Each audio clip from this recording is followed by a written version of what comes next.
Hello साथियों, आज से हम आपको प्रारंभ करेंगे हिंदी वर्णमाला यूटीपी की विशेष क्लासेज, जो आपकी 20 से 22 दिन में संपूर्ण क्लासेज हिंदी कंप्लीट हुआ। इसमें सबसे पहले आज हम प्रारंभ करते हैं हिंदी वर्णमाला।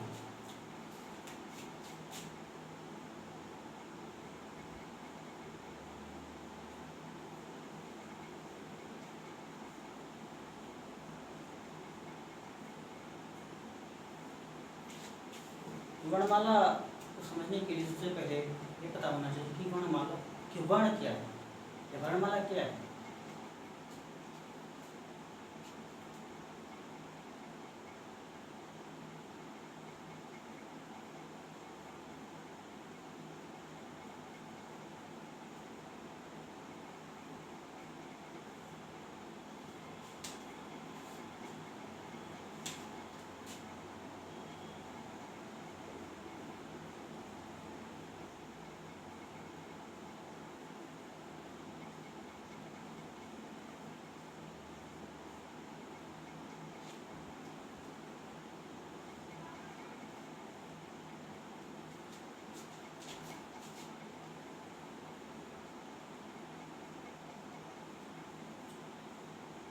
वर्णमाला की परिभाषा की जब हम बात करते हैं तो ध्वनि का लिखित रूप वर्ण कहलाता है। वर्णमाला की परिभाषा क्या होती है?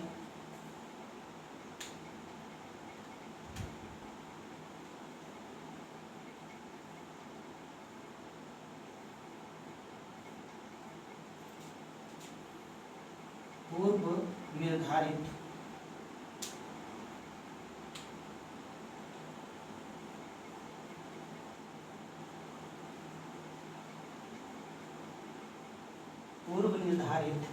निश्चित क्रम में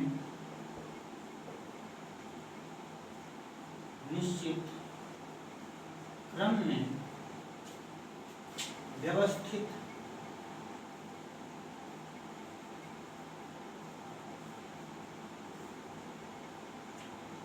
संपूर्ण ध्वनि चिन्हों का समूह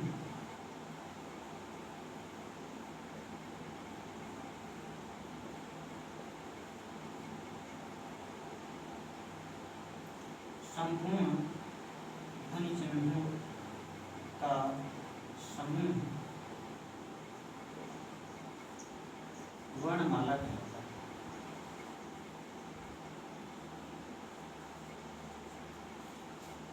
हम क्या पढ़े?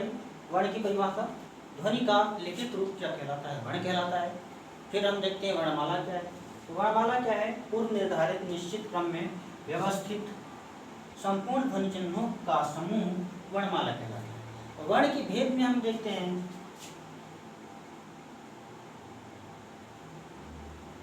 वर्णमाला की भेद।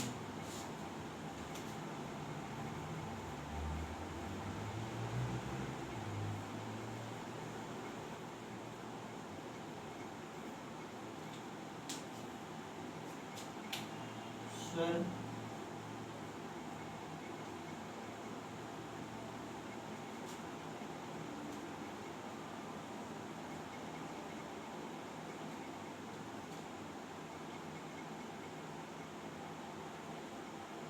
व्यंजन। वर्णों के भेद, वर्णमाला के भेद देखते हैं स्वर और व्यंजन। तो अब सबसे पहले ये महत्वपूर्ण होता है कि स्वर की परिभाषा क्या होती है। वह ध्वनियाँ जिनके उच्चारण में हवा मुख से बिना किसी बाधा के बाहर निकल जाती है, अर्थात मुखांग स्पर्श नहीं करते हैं, वे क्या कहलाते हैं? स्वर।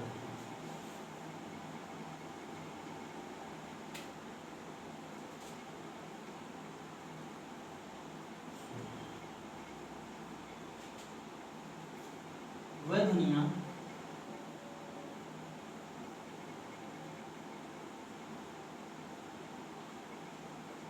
जिनके उच्चारण में हवा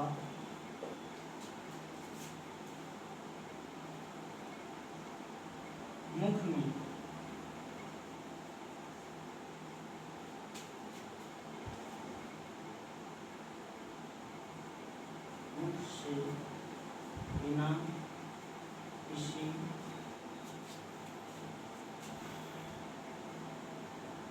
बाधा के बाहर निकल जाती है,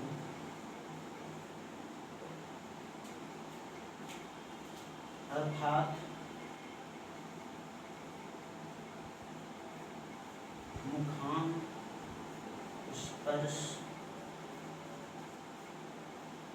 नहीं करते हैं,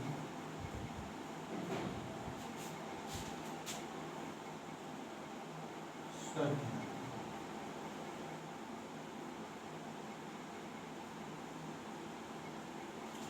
स्वर की परिभाषा क्या देखिए, वह ध्वनियाँ जिनके उच्चारण में हवा मुख से बिना किसी बाधा के बाहर निकल जाती है, अर्थात मुखांग स्पर्श नहीं करते हैं, उन्हें क्या कहते हैं, स्वर कहते हैं। अब स्वर ये कौन कौन से हैं, जैसे आ, आ, ई, उ, ऋ, ए, ऐ, ओ, औ। ये 11 ध्वनियाँ क्या कहलाती हैं, स्वर। अब इसके पश्चात हम देखते हैं स्वरों का विभाजन।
सबसे पहले हम देखते हैं मात्रा के आधार पर।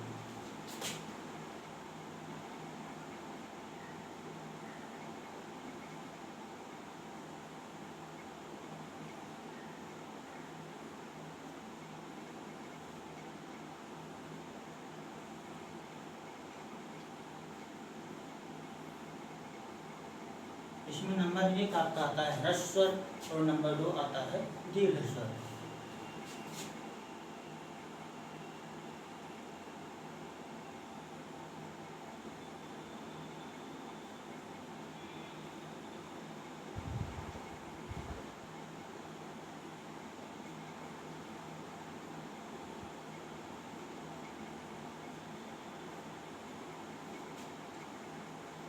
उनकी संख्या आ, ई, ओ, ऋ।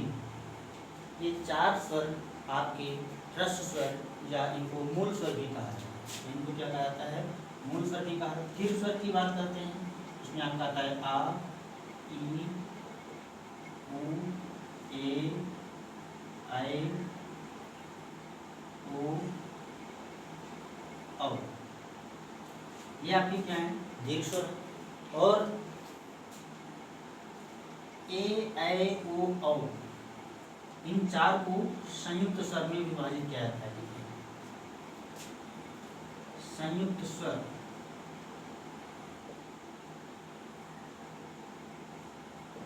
संयुक्त स्वर आपके कौन से हैं, ए, ऐ, ओ, औ। आखिर ये आ, ई, उ संयुक्त क्यों नहीं है, जबकि ए, ऐ, ओ, औ संयुक्त।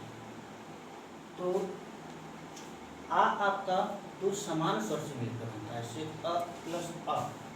आ का निर्माण कैसे होता है, अ प्लस आ बराबर आ। जबकि ई का निर्माण कैसे होता है, कैसे ई प्लस ई बराबर ई, लेकिन जब हम ए की बात करते हैं कि असमान स्वर से मिलकर बनता है, इसलिए इसको हम क्या बोलते हैं, संयुक्त स्वर बोलते हैं। जैसे आ प्लस ई मिलकर क्या बन गया, ए। ए कैसे बनता है, आ प्लस ए मिलकर के ए बना। ओ कैसे बनता है, आ प्लस ऊ मिलकर क्या बन गया, ओ। ये ए बन गया और ये ई बन गया। औ का निर्माण कैसे होता है, आ प्लस ओ मिलकर क्या बन गया, ओ। ये आपकी क्या हो गई, मात्रा के आधार पर हो गया, ठीक है। इसमें एक आता है आपका प्लुत स्वर। प्लुत स्वर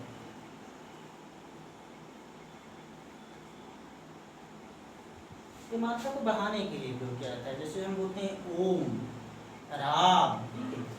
ये आपका इस टाइप में बनता है, इसमें लिखा कि ओम, तो ये आपका क्या हो गया, प्लुत स्वर, ठीक है। इसके बाद में हम बात करते हैं मात्रा के आधार के बाद जीव की स्थिति के आधार पर।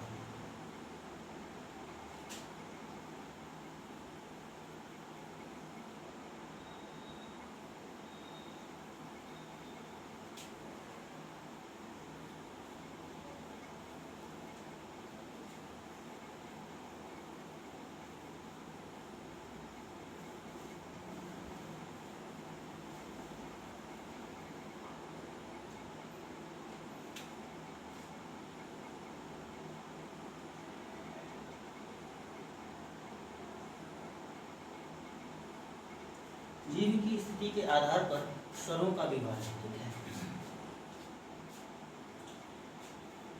तो इसमें आप क्या आते हैं, कितने हैं, अग्र, मध्य और पश्च। ये तीन आपके क्या होते हैं, स्वर। जीव की स्थिति के आधार पर इनका विभाजन तीन प्रकार से किया जाता है, अग्र स्वर, मध्य स्वर और पश्च स्वर, ठीक है।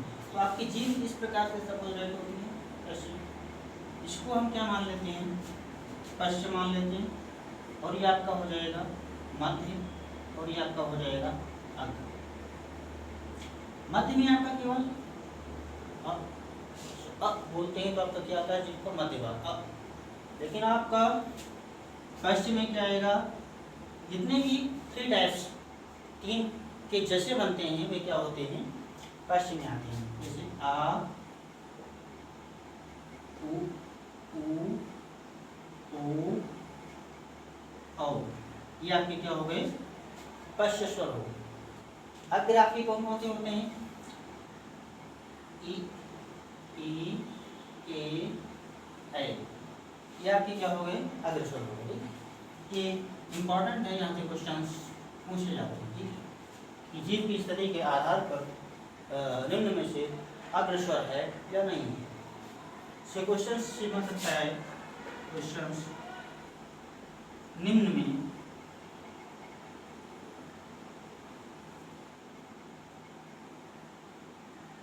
पश्च स्वर नहीं है।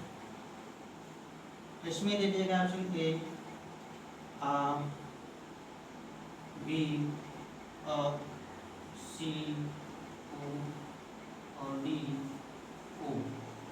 इसमें से आपको ठीक कहना रहेगा कौन सा आपका पश्च स्वर नहीं है। एक स्थिति के आधार पर कौन सा पश्च स्वर नहीं है, या इनमें से कौन सा अग्र स्वर नहीं, ठीक।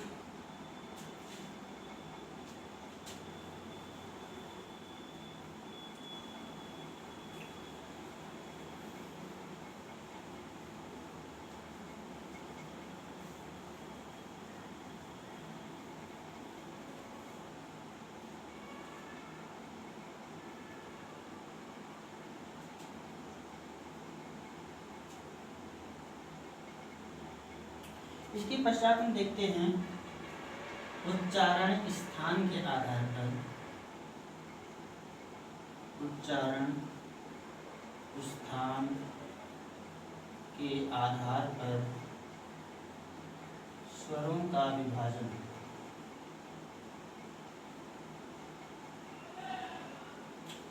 अब सबसे पहले आपका आता है अ और आ, फिर ई, उ,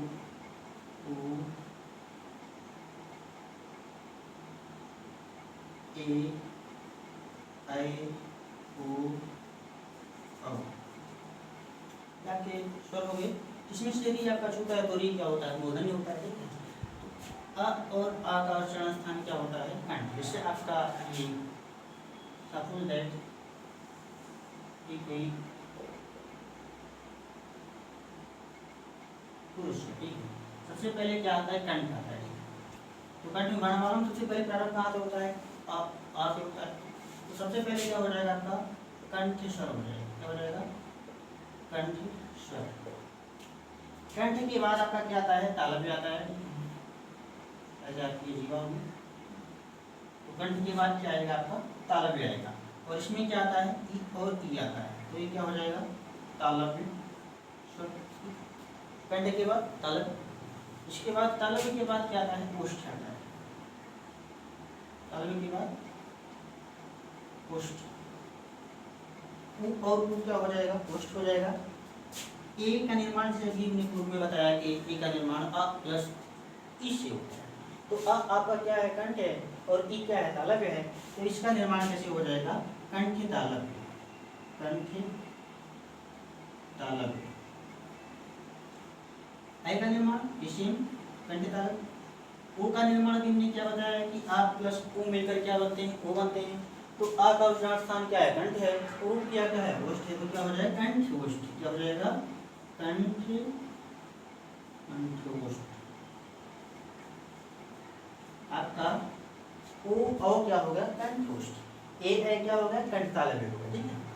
तो हम क्या देख चुके, मात्रा के आधार पर देख चुके, जीव की स्थिति के आधार पर देख चुके, उच्चारण स्थान के आधार पर देख चुके। तो नेक्स्ट प्रकार हम देखते हैं ओंठ की स्थिति के आधार पर।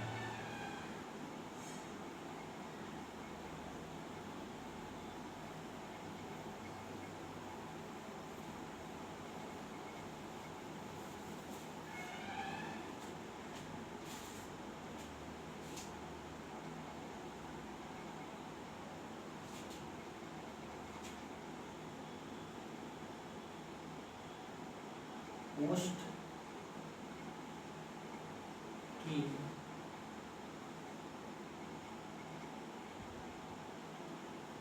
स्थिति के आधार पर आपकी स्वरों का विभाजन है। तो सबसे पहले इसमें हम देखते हैं अ, आ, इ, उ, ए, ऐ, ओ, औ।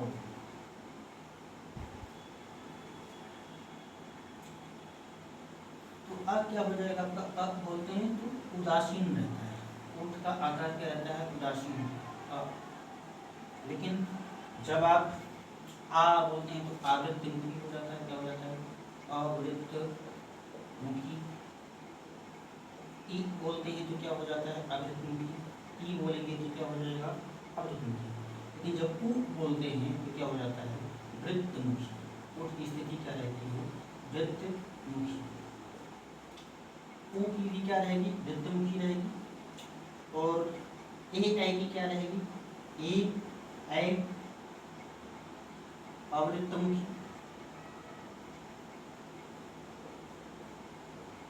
ओ औ की क्या रहेगी, वृत्त मुखी। या क्या देखिए, ओष्ठ की स्थिति के आधार पर, ओष्ठ की स्थिति के आधार पर स्वरों का विभाजन, ठीक है। सबसे पहले का आ क्या है, उदासीन। आ क्या है, वृत्त, आवृत्त मुखी। ई आवृत्त मुखी। उ वृत्त मुखी, क्योंकि जब उ बोलते हैं तो मुख्य जो हमारा ओष्ठ हमारा वृत्त के समान बन जाता है, ठीक है। और ए ऐ आवृत्त मुखी, ओ औ वृत्त मुखी। इसके पश्चात हम देखते हैं मुख विवर के आधार पर।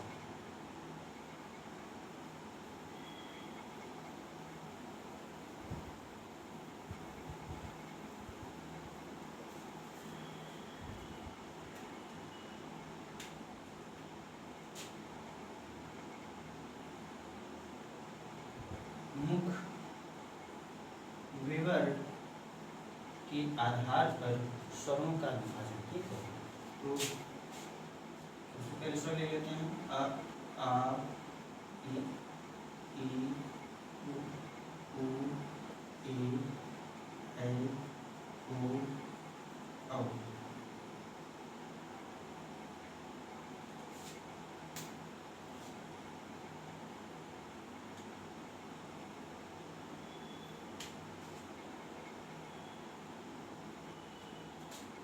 आपका आ क्या हो जाएगा? अर्ध विवृत, अर्ध विवृत, और आ क्या हो जाएगा? विवृत हो जाएगा, आ विवृत।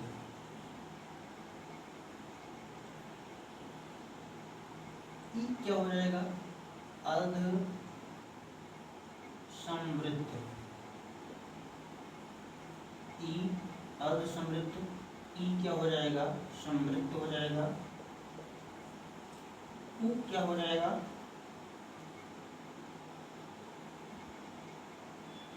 अर्ध समृद्ध,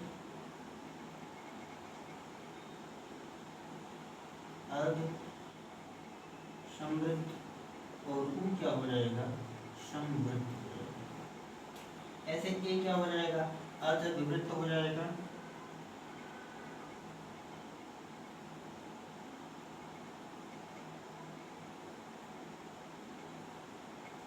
और ऐ विवृत हो जाएगा। वो क्या हो जाएगा? अर्ध विवृत, और क्या हो जाएगा? विवृत हो जाएगा। ये हो गया आपका स्वरों का विभाजन। ठीक है, अब इसमें क्वेश्चन कहाँ पे जाता है? ह्रस्व स्वर या मूल स्वर कौन कौन से हैं? तो अ ई उ रे, ये चार क्या हैं? ह्रस्व या मूल स्वर हैं। दीर्घ स्वर कौन कौन से हैं? आ ई उ ए ऐ ओ औ, ये आपके क्या हैं? दीर्घ हैं। संयुक्त स्वर कौन कौन से हैं? ए ऐ ओ औ आपके क्या हैं? संयुक्त हैं। और इसके अलावा हम देखते हैं तो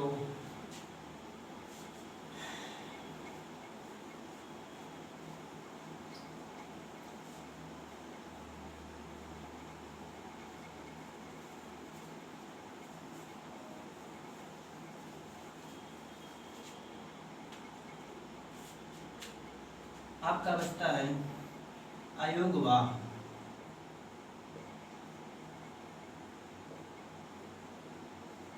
अयोगवाह क्या होता है? इसमें आपके दो होते हैं। नंबर एक अनुस्वार, और नंबर दो आपका होता है विसर्ग। अनुस्वार और विसर्ग। अनुस्वार क्या होता है आपका? अंग, अंग क्या है? अनुस्वार है, और अंग क्या है? विसर्ग। ये हो गई हमारी हिंदी वर्णमाला में स्वरों की परिचर्चा। अब इसके बाद पश्चात हम शुरू करते हैं व्यंजन। ठीक है,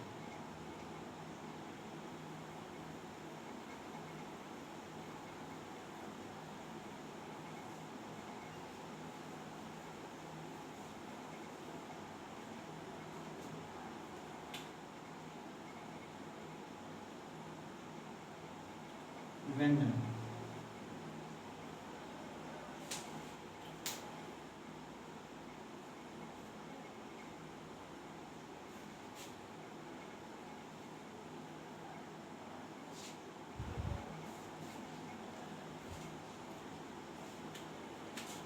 ये वीडियो बहुत ही बड़ा हो जाएगा, इसलिए हम व्यंजन की क्लास दूसरी क्लास में चर्चा करेंगे।